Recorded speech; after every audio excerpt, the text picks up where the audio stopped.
sure all of us can remember a time when we were sad, upset, or discouraged. A pet died, you got a bad grade, you had a fight with your best friend, and you were sad. That's natural. But eventually, a day, a week, a month passes, and we feel better. And even though the pain may not be completely forgotten, even though those brief periods of unhappiness should still be taken seriously, it passes. We feel better. But when you're living with depression, it doesn't just pass. It can strike after a tragedy or emerge out of the blue. It can come from stress and pressure from school, friends, and family, bullying and emotional abuse, and the media that damages our perception of self-image and self-worth. I grew up as a shy, quiet, and introverted kid. I had friends, but in 3rd grade, my sister, who I was very close to, left to live with another family, and after she left, I became lonely. My depression started taking a toll on me in 8th grade. I rarely talked in school, and although my grades were good, I had no motivation. I felt very lost, and once I was in that rut, it felt impossible to try and get out. I had heard about cutting, how people hurt themselves to try and cope with their depression. So I tried it, and it became a habit, a go-to when I felt numb, for 3 years. The rest of 8th grade was hard. I was irritable, angry at the whole universe, and angry at myself most of all. The voices in my head were awful, self-loathing, and hateful. I cried almost every day, at the littlest of things, and felt nothing. I would have happily stopped existing. When I went into freshman year, my grades started to go down. I didn't have the motivation or energy to try harder. That year, I was sent to a therapist. She really didn't help me at all, though. In fact, she actually made me feel worse. Between freshman and sophomore year, I created a secret Instagram account. I wanted to reach out to other people also struggling with depression. Then sophomore year started, and my depression got worse. But I was chosen to be a part of the school's Natural Helpers program that year. Natural Helpers. It had to be a mistake. All the other natural helpers were outgoing and confident. Then it occurred to me. It was my Instagram, because reaching out to others on there was just as noticeable as reaching out to others in school. However, my self-destructive actions continued, forcing me to wear long sleeves and thick bracelets so no one would see, and I started depriving myself of food.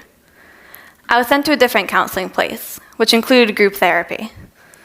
That didn't help either, though, because I had no interest in getting better. I just didn't care.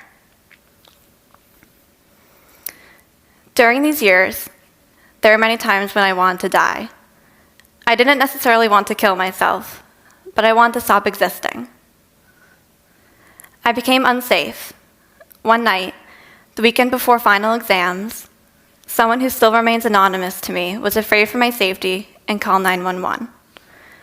I had gone to bed and woke up later that night to police officers in my living room, saying they got the call, saying I had to go to the hospital.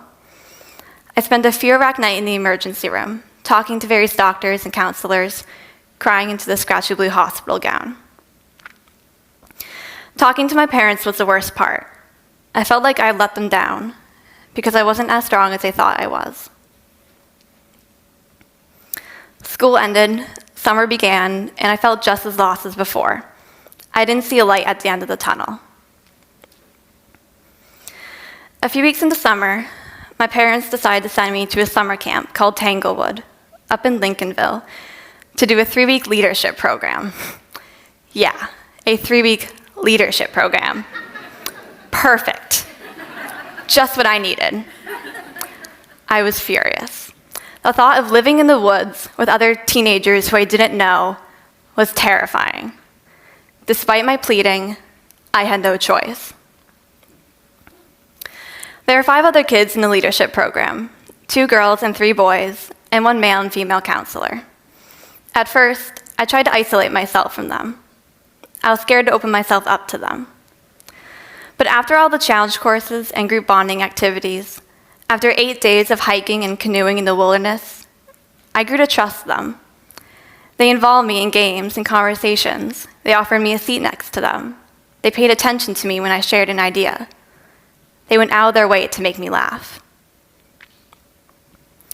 On the 4th night of our trip, we were all sitting around our fire, and one of our counselors told us that we'd be doing PSs, personal stories. Every night, 2 of us would tell our life stories to the rest of the group. I decided that I was definitely going last. Every night, the 8 of us would pack ourselves into the boys' tent, which was only meant to hold 3 people. My turn finally came, and I was extremely nervous, but I decided to take the chance and tell them everything. I told them about my depression and anxiety. I told them about the hospital night. I told them everything. We stayed up until 3 in the morning talking, and when our counselors finally sent us to bed, I followed the other girls to our tent, and I remember just stopping for a moment and looking up at the sky, at all the stars, and I realized that I was smiling uncontrollably for the first time in years. I had hoped, at the very least, that they wouldn't stop being my friends after I told them about myself that night. I didn't expect that for the rest of the 3 weeks at camp, we would become even closer. We became a family. I realized that I was cared for and that I was loved. It hit me. I could be free from my depression. I didn't have to just live with it for the rest of my life. Since then, things have only gotten better. In the fall of junior year, I learned to stop judging people and made dozens of new friends. Later in junior year, I went into freshman health classes and spoke to them about overcoming pressure and judgment in high school. After receiving handwritten letters from the freshmen, I knew that with my words and story, I could change the world.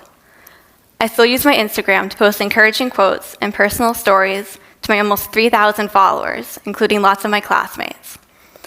Every day, I'm reminded of the impact my kind words have. I'm beginning to fall in love with myself, and I'm the happiest I've ever been. I know that there are people in this audience who've experienced or are currently struggling with depression. This is for you. You are not in a bottomless pit. You are not in an endless tunnel without light. You are not a hopeless cause. Help is out there. You are loved and you are cared for. You have the power and the right to achieve everything you want in life. My life didn't just get better on its own. With help from friends, old and new, I realized that I am worth so much more than what I once thought, and that I have the power and the ability to view the world in a new way, as a place full of endless opportunities and amazing people. I've opened myself up to what the universe has to offer, and I've created my own beautiful life. I have emerged. Thank you.